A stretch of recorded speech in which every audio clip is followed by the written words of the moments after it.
Hello दोस्तों, electrical बीच में फिर से आपका स्वागत है। ये क्रॉम्पटन ग्रिप्स की 2 एचपी की मोटर है दोस्तों, जिसका मैंने पिछले वीडियो में रिवाइंडिंग किया था। इस कॉइल को कैसे बैठाया जाए इसके बारे में बताया था। आज इस वीडियो में मैं इसका कनेक्शन करूंगा दोस्तों। जितने सारे लीड निकले हुए हैं इसका कनेक्शन करूंगा और इसे बॉडी के साथ सेट करके भी चला कर दिखाऊंगा और इसके सेंट्रीफ्यूगल स्विच का भी मैं कनेक्शन करूँगा।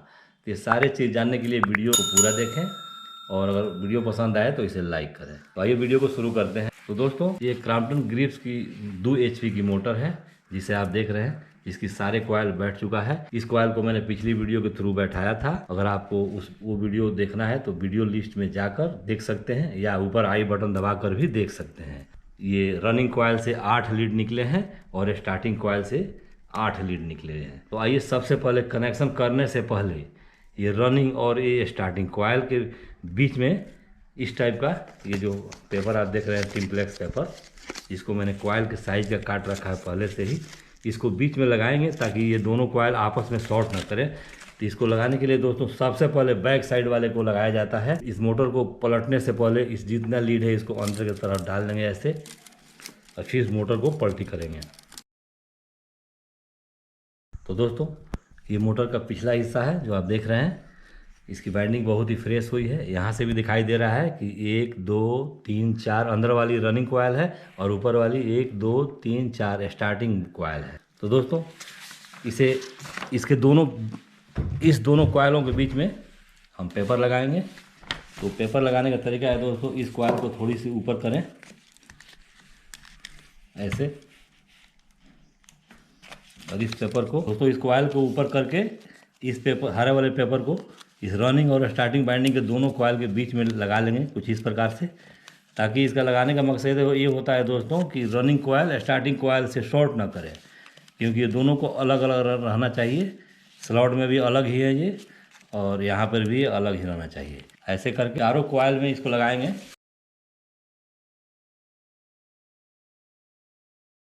तो दोस्तों, मैंने सिंप्लेक्स पेपर को रनिंग और स्टार्टिंग कॉइल के दोनों के बीच में बहुत अच्छी तरह से लगा लिया हूं। अभी इसे हम कॉटन टेप से सिलाई करेंगे दोस्तों।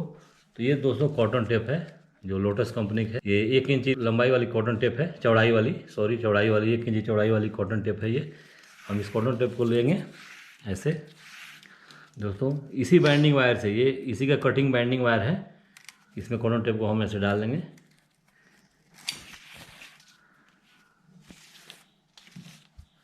और इस कॉटन टेप से इसकी सिलाई करते चलेंगे। लाइन बाय लाइन इसकी सिलाई करेंगे। कहीं से भी, किसी भी स्लॉट से आप शुरू कर सकते हैं सिलाई करना। दोस्तों, इसे एक जगह गांठ लगा लेना चाहिए ऐसे। इसको एक स्लॉट छोड़कर दोस्तों सिलाई करना चाहिए। जैसे जिस स्लॉट में मैंने सिलाई किया है उसको एक स्लॉट छोड़ेंगे, फिर दूसरे स्लॉट में सिलाई करेंगे। मतलब एक एक स्लॉट छोड़ छोड़ कर सिलाई करते जाएंगे।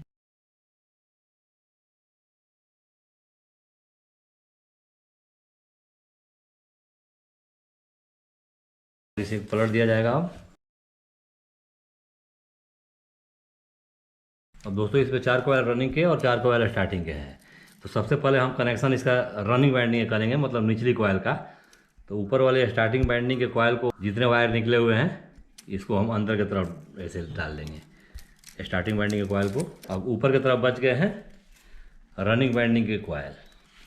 ये दोस्तों, ये जो लीड आपको दिखाई दे रहा है बिना स्लिप का, ये सिंगल वायर में से ज्वाइंट करके बाहर निकाला गया, क्योंकि वायर कम पड़ गया था, छोटा पड़ गया था, तो उसमें दूसरी वायर को ज्वाइंट कर दिया गया है। इसे भी सोल्डिंग करके इसमें स्लिप लगा देंगे। तो दोस्तों, ये 3 वायर से बाइंडिंग हुआ है इसका रनिंग बाइंडिंग जो आप देख रहे हैं 20 नंबर की 3 वायरें हैं। सबसे पहले कनेक्शन करते समय देखना चाहिए दोस्तों हमारी लीड किस साइड से आउट हो रहा है। तो मेरा लीड इधर से आउट हो रहा है, साफ नज़र आ रहा है। तो यहाँ से हम कनेक्शन शुरू करेंगे रनिंग बाइंडिंग का। इस कॉइल से या इस कॉइल से कहीं से भी शुरू कर सकते हैं ताकि लीड हमारा इधर से यहाँ निकल जाए। तो यहाँ से शुरू करते हैं दोस्तों। बाएं साइड वाला जो कॉइल निकला है इसको हम नीचे कर लेंगे। इसका दूसरा कॉइल ये है, तो 1 से 3 में जाएगा दोस्तों।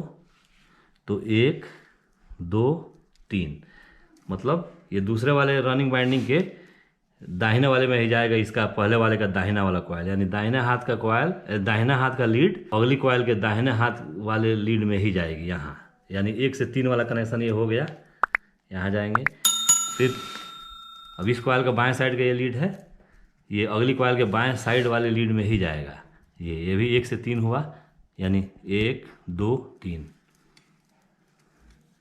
तीनों वायर। और ये इसकी दाहिने वाला इसके दाहिने वाले में जाएगा, मतलब ये जाएगा ये अगली वाली कॉइल के दाहिने वाले में। ऐसे ये जो कनेक्शन हो गया दोस्तों ये, तो ये लीड आउट हो गया रनिंग वाइंडिंग का, और ये लीड है, यानी दोनों लीड रनिंग वाइंडिंग का ही है। दोनों कॉइल के बाएं हाथ से दोनों आउट हो रहा है। अब सेम ऐसे ही स्टार्टिंग वाइंडिंग का हम कर लेंगे दोस्तों। ये जो स्टार्टिंग वाइंडिंग है जो नीचे तरफ मोड़ा गया है, इसको बाहर निकालेंगे और इसे भी सेम इसी प्रकार से करेंगे। इस कॉइल के ये दोनों लीड है, तो बाएं हाथ का लीड निकलेगा और ये दाहिना वाट का अगली कॉइल के दाहिने में जाएगा, यहाँ जाएगा ये। और इस कॉइल का ये बाएं वाला अगली कॉइल के बाएं वाले में जाएगा। 1 से 3 इसका भी कनेक्शन होता रहेगा। ये लीड निकल जाएगा, इसका भी सेम वही लीड निकलेगा जैसा रनिंग का लीड निकला है, इस कॉइल के बाएं हाथ से और कॉइल के बाएं हाथ से। तो दोस्तों ये जो डायग्राम आप देख रहे हैं रेड कलर वाले रनिंग बाइंडिंग का डायग्राम है, और स्टार्टिंग बाइंडिंग का डायग्राम ब्लू कलर वाला है। तो दोस्तों ये रेड कलर वाला में 4 ग्रुप है ये रनिंग कॉइल का। तो R1 यहाँ से बाएं साइड से शुरू हो रहा है, और ये कनेक्शन जाएगा दाहिने वाला दाहिने साइड में, और फिर इस कॉइल के बाएं साइड वाला बाएं में गया है, और फिर इस कॉइल के दाहिने वाला दाहिने में गया है। यहाँ से R1 माने रनिंग 1 लीड निकल गया है, और यहाँ से रनिंग 2 निकल गया है। सेम ऐसे ही स्टार्टिंग वाइंडिंग में ये स्टार्टिंग 1 यहाँ से निकला है, और सेम कनेक्शन होते हुए सेम ऐसे ही स्टार्टिंग 2 यहाँ से निकला है। तो दोस्तों अब ये कनेक्शन हो गए हैं, ये टेम्परेरी कनेक्शन हुए हैं दोस्तों। इस कनेक्शन को हम इसके ऊपर से पॉलिश, वायर के ऊपर से पॉलिश को हटाएंगे और इसे परमानेंट करके इसमें सोल्डरिंग करके इसके ऊपर से स्लीव पहनाएंगे। लेकिन इससे पहले दोस्तों यहाँ पे रनिंग और स्टार्टिंग कॉइल के बीच में ये ये ट्रिम्पलेक्स पेपर ये लगाना है, जैसे कि बैक साइड के कॉइलों में मैंने लगाया था, सेम ऐसे ही यहाँ लगा लेंगे। उसके बाद से ये कनेक्शन वाली प्रक्रिया को चालू करेंगे। तो दोस्तों जो वायर खोलें उसी को पॉलिश हटाकर पहले कनेक्शन कर लें, फिर दूसरे कनेक्शन की तरफ जाया जाए। तो ऐसे पॉलिश के हटाते हैं, बारी बारी से तीनों वायर का पॉलिश हटाएंगे। यहाँ पे पॉलिश नहीं रहना चाहिए, नहीं तो सोल्डरिंग नहीं होता है। अब आइए इसे ज्वाइंट करते हैं। तो दोस्तों ज्वाइंट करने से पहले एक आप इसमें 5 नंबर की स्लिप डाल दीजिए इसके ऊपर से ऐसे। ये 5 नंबर स्लिप डालने के बाद से इस दोनों वायर को आपस में जोड़िए कुछ इस प्रकार।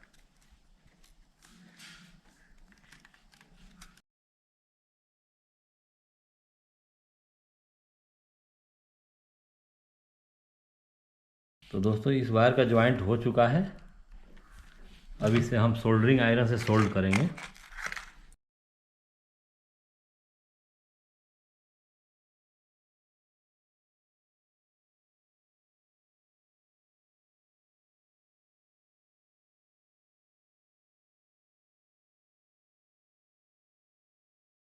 दोस्तों ये बिल्कुल अच्छी तरह से सोल्ड हो चुका है। अभी जब ठंडा हो जाए तो इसे ऐसे, इसको ऐसे मोड़ करके,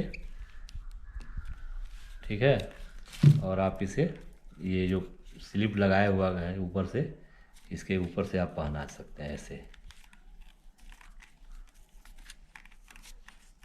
तो दोस्तों ये ज्वाइंट बिल्कुल कंप्लीट हो चुका है। सेम ऐसे ही ज्वाइंट इन सारे कनेक्शन को करना है। जितना कनेक्शन यहाँ पे दिखाई आपको दे रहे हैं, सेम इसी तरह का ज्वाइंट करके ऊपर से स्लिप लगा लेना है। सारे कनेक्शन को कंप्लीट कर लिए हैं। 2 लीड स्टार्टिंग वाइंडिंग से और 2 लीड रनिंग वाइंडिंग से निकला हुआ है। तो अब दोस्तों इसमें हम ये जो रनिंग वाइंडिंग है जो 3 वायर से वाइंड किया हुआ है, इसमें हम 2.5 mm का वायर से इसका लीड बाहर आउट करेंगे। जैसे मैंने 2.5 mm का वायर ले लिया है जो पीला कलर का दिख रहा है, और इसी वायर को हम जोड़ देंगे यहाँ पे। और जो स्टार्टिंग वाइंडिंग है यानी पतला वायर है 20 नंबर सिंगल वायर, इसको मैंने 1.5 mm की वायर से इसका लीड बाहर निकालूंगा। इसमें मैंने पहले से ही 3 नंबर का स्लिप पहना रखा है दोनों साइड का, छोटा छोटा टुकड़ा करके ऐसे, ताकि कनेक्शन कर देने के बाद से स्लिप को ऊपर की तरफ चढ़ा दिया जाएगा।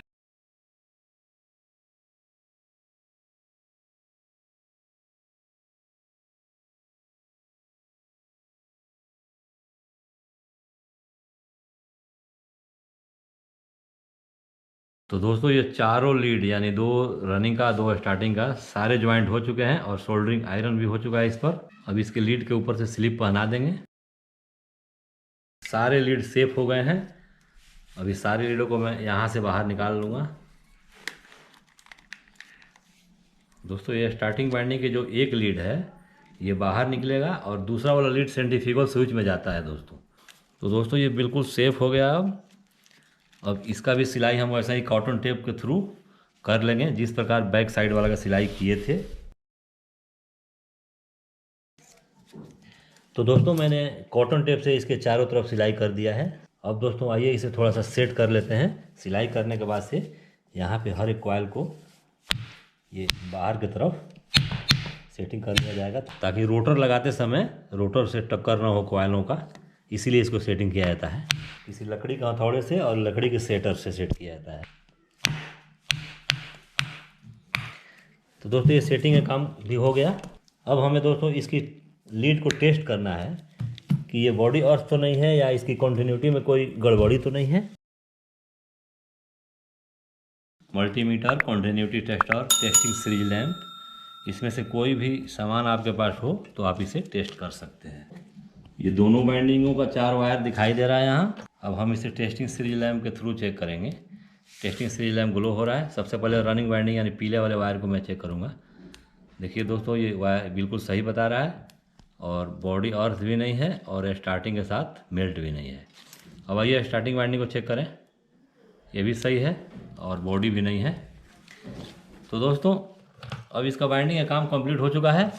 अब इसका बचा हुआ काम जो है वो है इसमें वार्निश डालना। तो आइए फटाफट इसमें वार्निश करके इसको धूप में सुखाते हैं।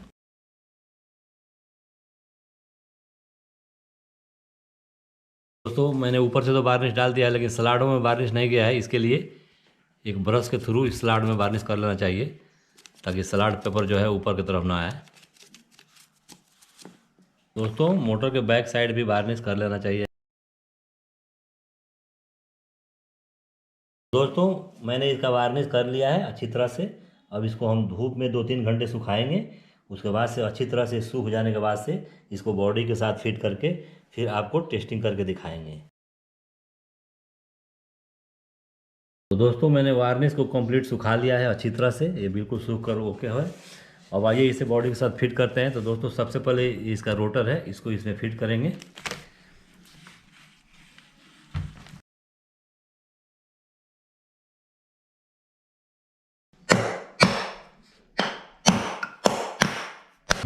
तो दोस्तों मैंने रोटर के इस प्लेट को अच्छी तरह से बैठा लिया है। अब यहाँ पे इस प्लेट को बैठाने से पहले दोस्तों कुछ सावधानियाँ करना पड़ेगा क्योंकि इसमें सेंट्रीफ्यूगल स्विच लगे हुए हैं। ये इसका कनेक्शन करना पड़ता है। तो दोस्तों सेंट्रीफ्यूगल स्विच से 2 वायर आउट होती है। ये आप चाहें तो दोनों वायर को इस कनेक्शन बॉक्स में ला सकते हैं और कनेक्शन बॉक्स में अगर जगह ना हो तो इसका कनेक्शन यहीं पे कन्वर्ट कर सकते हैं। आइए हम इसका कनेक्शन यहीं पे करेंगे। सेंट्रीफ्यूगल का स्विच का यही काम होता है दोस्तों, जो स्टार्ट कैपेसिटर होता है उसके कनेक्शन को मोटर चालू होने के बाद से अलग कर देना रहता है। बस यही इसका काम है। मैंने स्टार्टिंग बाइंडिंग को कैपेसिटर से दूर कर दें स्टार्ट होने के बाद। इसमें हमें 2 कैपेसिटर लगा हुआ है इस मोटर में। एक 30 MFD का 440 वोल्ट का कैपेसिटर लगा है और ये 200 MFD का 275 वोल्ट का कैपेसिटर लगा है। इसी कैपेसिटर को सेंट्रीफ्यूगल स्विच अलग करता है। यही 2 कैपेसिटरों का जगह है दोस्तों। एक यहाँ रहता है और एक यहाँ रहता है। तो सबसे पहले इन दोनों कैपेसिटर को अपने अपने जगह पर स्थित करते हैं इसको। तो दोस्तों कैपेसिटर का वायर अच्छी तरह से देख लेना चाहिए कहीं कटा पीटा ना हो। यहाँ पे थोड़ा सा वायर ये कट गया है तो यहाँ पे इसमें स्लिप लगाना पड़ेगा। तो दोस्तों मैं दोनों कैपेसिटर पर लगा लिया है इसके जगह पे जहाँ ये था स्थिर। इसका ये दोनों लीड है इस कैपेसिटर का और इस कैपेसिटर का ये दोनों लीड है। अब आइए दोस्तों यहाँ पे कनेक्शन समझते हैं। दोस्तों ये रनिंग का पीला वाला है और स्टार्टिंग का काला वाला वायर है। तो इसमें जाहिर सी बात है कि एक रनिंग और एक स्टार्टिंग बनाकर कॉमन बना दिया जाता है दोस्तों। तो ये एक रनिंग और एक स्टार्टिंग बनाकर हम यहीं पे इसको कॉमन बना दे रहे हैं फिलहाल में। अब दोस्तों एक रनिंग और एक स्टार्टिंग जो बचा हुआ है ये दोनों कैपेसिटर में जाएंगे, दोनों में जाएंगे। लेकिन जब मोटर स्टार्ट होगा इस कैपेसिटर को यानी 200 MFD कैपेसिटर को एक सेंट्रीफ्यूगल स्विच अलग करता है। दोस्तों हम चाहेंगे तो इस दोनों कैपेसिटर के वायर को इस टर्मिनल बॉक्स में ले सकते हैं लेकिन इसमें ज़्यादा कनेक्शन करने का जगह नहीं है। इसीलिए इस स्टार्टिंग बाइंडिंग को हम यहाँ लेकर आएंगे, क्योंकि यहाँ पे 2 टर्मिनल लगे हुए हैं, ये जो आपको दिखाई दे रहे हैं सेंट्रीफ्यूगल स्विच के पास, जिसका सेंट्रीफ्यूगल स्विच का दोनों वायर इस दोनों टर्मिनल में आ रहा है। तो हम इसको स्टार्टिंग बाइंडिंग के लीड को निकाल कर यहाँ से जो कैपेसिटर में जा रहा है ये, इसको इसी टर्मिनल में लाकर अटैच कर देंगे। और ये सबसे पहले इसको स्टार्टिंग बाइंडिंग को लाकर इसको यहाँ पे अटैच कर दिया जाए, इसके साथ अटैच कर दिया जाता है। अब स्टार्टिंग बाइंडिंग के साथ परमानेंट 30 mFD के कैपेसिटर का एक लीड रहेगा, परमानेंट। जो 30 mFD के कैपेसिटर का ये लीड एक है, इसके साथ परमानेंट जुड़ा रहेगा ऐसे। अब स्टार्टिंग बाइंडिंग के साथ इसका भी लीड यानी 200 mFD के कैपेसिटर का भी लीड परमानेंट इसमें जुड़ना चाहिए, लेकिन मोटर स्टार्ट होने के बाद से सेंट्रीफ्यूगल के स्विच द्वारा इसको कट होना चाहिए। यानी ये जो 200 mFD का जो लीड है ये डायरेक्ट स्टार्टिंग बाइंडिंग में न जाकर सेंट्रीफ्यूगल स्विच के थ्रू स्टार्टिंग बाइंडिंग में जाएगा। तो दोस्तों अगर हम इसको यहाँ डायरेक्ट जोड़ देते हैं स्टार्टिंग बाइंडिंग में तो ये डायरेक्ट काम करेगा, तो मोटर जल सकता है। लेकिन इसको सेंट्रीफ्यूगल स्विच के थ्रू जैसे इसमें जोड़ेंगे तो इसके थ्रू ऐसे होकर इसमें सप्लाई जाएगा, और जैसे मोटर स्टार्ट होगा सेंट्रीफ्यूगल स्विच का कनेक्शन यहाँ से, यहाँ जो कनेक्शन आप देख रहे हैं दोनों पॉइंट जो सटेंगे तो मोटर चालू हो जाएगा, और चालू होने के बाद से ये कनेक्शन हट जाते हैं, क्योंकि ये जो चीज़ आप देख रहे हैं ये स्विच ये बैक साइड की तरफ चला जाता है तो ये कनेक्शन हट जाते हैं। तो इस कनेक्शन को हम यहीं जोड़ देंगे, और इसका 200 mFD का जो कंडेंसर है इसका एक वायर को हम यहाँ जोड़ेंगे, यहाँ अकेले जोड़ेंगे। आइए सबसे पहले इस स्टार्टिंग बाइंडिंग के साथ 30 mFD के कंडेंसर को परमानेंट यहाँ जोड़ देते हैं, इसके ऊपर वाशर लगाकर इसको परमानेंट जोड़ लेंगे। अब हम इस वायर को यानी 200 mFD वाले कैपेसिटर के एक वायर को हम यहाँ जोड़ेंगे। ये कनेक्शन परमानेंट जुड़ गए। अब बचे हैं दोनों कैपेसिटर के एक एक वायर, तो ये दोनों कैपेसिटर के एक एक वायर रनिंग बाइंडिंग के इस वायर में आ जाएगा जो अलग से है। तो आइए इसको रनिंग बाइंडिंग के वायर में ले जाने के लिए टर्मिनल बॉक्स में इसको ले चलते हैं, यहाँ से निकालेंगे। ये टर्मिनल बॉक्स में दोनों कैपेसिटर के एक एक वायर आ चुके हैं।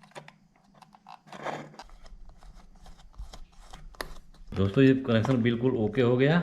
अब आइए इस कैप को अच्छी तरह से बैठा लेते हैं।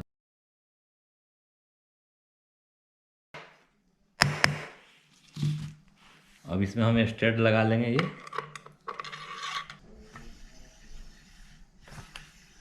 तो दोस्तों मोटर बिल्कुल फ्री हो चुका है, बिल्कुल फिट हो चुका है। अब आइए इसको टेस्ट कर लेते हैं कि ये बॉडी अर्थ तो नहीं है। तो दोस्तों इसको टेस्ट करने से पहले इसके सेंट्रीफ्यूगल स्विच का कनेक्शन थोड़ा छोटी सी डायग्राम द्वारा आपको समझा दूं, क्योंकि इसका कनेक्शन थोड़ा टेढ़ा होता है। और ये यहाँ पे आपको बहुत अच्छी तरह से समझ में आ जाएगा कि इसकी कनेक्शन क्या है। तो दोस्तों जो ये रेड कलर का जो आप कॉइल देख रहे हैं ये रनिंग बाइंडिंग है, और ब्लू कलर का जो कॉइल आप देख रहे हैं ये स्टार्टिंग बाइंडिंग है। तो एक रनिंग बाइंडिंग का और एक स्टार्टिंग बाइंडिंग के वायर को मिलाकर दोस्तों न्यूट्रल बना दिया जाता है, यानी कॉमन जिसे कहते हैं, जी जैसे मैंने ये बनाया है ये। अब आती है बारी दूसरे रनिंग और दूसरे स्टार्टिंग तारों का। तो देखिए दोस्तों दूसरा एक स्टार्टिंग बाइंडिंग का वायर और एक रनिंग बाइंडिंग का वायर, दोनों वायर 30 mFD कंडेंसर के साथ आकर अटैच हो गए हैं परमानेंट।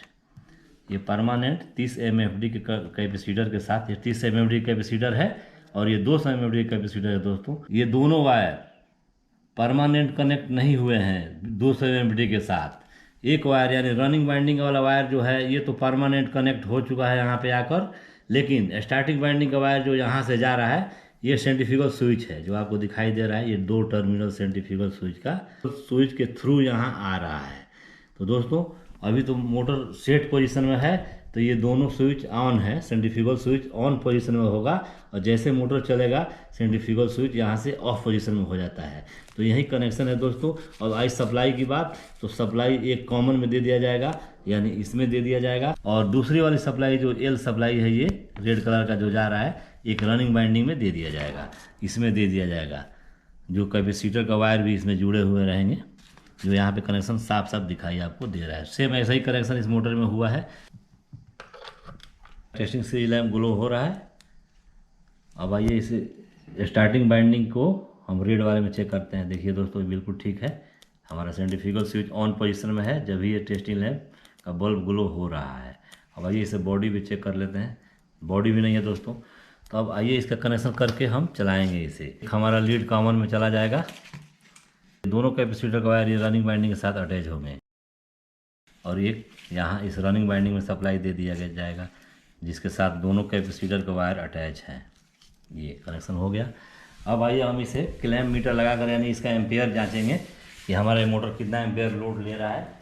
जब ये मोटर ख़राब पोजीशन में था, जले हुए पोजीशन में था, तो इसके एम्पेयर 34 बता रहा था। तो दोस्तों ये मोटर बिल्कुल कंप्लीट हो चुका है और मेरे पास पावर प्लग का बोर्ड भी आ गया है जिसमें 220 वोल्ट सप्लाई है। अब इसी सप्लाई से इस मोटर को चेक करेंगे। आप भी कभी भी इतना बड़ा मोटर चेक करना हो तो आप 16 एम्पेयर का पावर प्लग से ही चेक करें। आइए दोस्तों इस पावर प्लग के वायर में किसी एक वायर में हम एम्पेयर मीटर को लगा लेते हैं, यानी क्लैम्प मीटर को, ताकि मेरा मोटर कितना एम्पेयर पे चल रहा है इसका तो पता चले और इसको सप्लाई में हम देंगे। एक चीज़ और पता करना है दोस्तों कि मेरा मोटर के अंदर का सेंट्रीफ्यूगल स्विच काम कर रहा है कि नहीं। तो इसके लिए मोटर चालू होने के बाद से जब बंद होगा तो इसमें से कटकटाहट की, घसघसाहट की आवाज़ आएगी। आरपीएम कम होने पर, इसकी आरपीएम थोड़ा कम होगा तो घसघसाहट की आवाज़ आएगी, तो हम समझ लेंगे कि हमारा मोटर का सेंट्रीफ्यूगल स्विच सही काम कर रहा है। आइए दोस्तों इसको स्टार्ट करते हैं। तो देखिए दोस्तों ये मोटर बिल्कुल अच्छी तरह से स्टार्ट हो गया है, बिल्कुल अच्छी तरह से चल भी रहा है, इसमें ज़्यादा साउंड भी नहीं है और 2.8 एम्पियर में चल रहा है ये, यानी बिल्कुल सही एम्पियर में चल रहा है। तो दोस्तों फिर इसको बंद करते हैं तो हमारा सेंट्रीफ्यूगल स्विच काम कर रहा है कि नहीं इसका पता चल जाएगा अभी, जब इसमें से थोड़ी सी आवाज़ आएगा तो।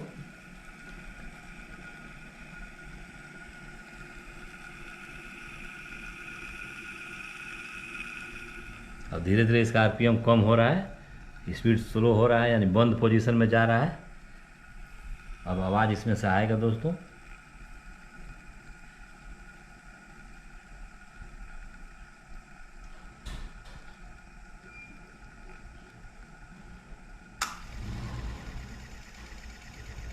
तो इसी आवाज़ का हम जिक्र कर रहे थे दोस्तों। तो ये आवाज़ आ चुका है, इसका मतलब हुआ हमारा सेंट्रीफ्यूगल स्विच परफेक्ट काम कर रहा है, यानी बिल्कुल ठीक है। तो दोस्तों आप इस तरीके से आप किसी भी सिंगल फेस के 2 HP मोटर जो क्राफ्टन ग्रिप्स कंपनी का हो आप कनेक्शन कर सकते हैं और फिटिंग कर सकते हैं और टेस्टिंग कर सकते हैं। तो दोस्तों मुझे उम्मीद है ये वीडियो आपको पसंद आया होगा। अगर पसंद आया है तो इसे लाइक कीजिए और अपने दोस्तों में भी शेयर कीजिए। अगर मेरे चैनल में आप नए हैं तो इसे सब्सक्राइब करके बेल आइकन को भी दबाइए और ऑल ऑप्शन को भी दबाइए, ताकि मेरा वीडियो का नोटिफिकेशन सबसे पहले आप तक पहुँचे। तो फिर मिलते हैं नेक्स्ट वीडियो में, तब तक के लिए अलविदा।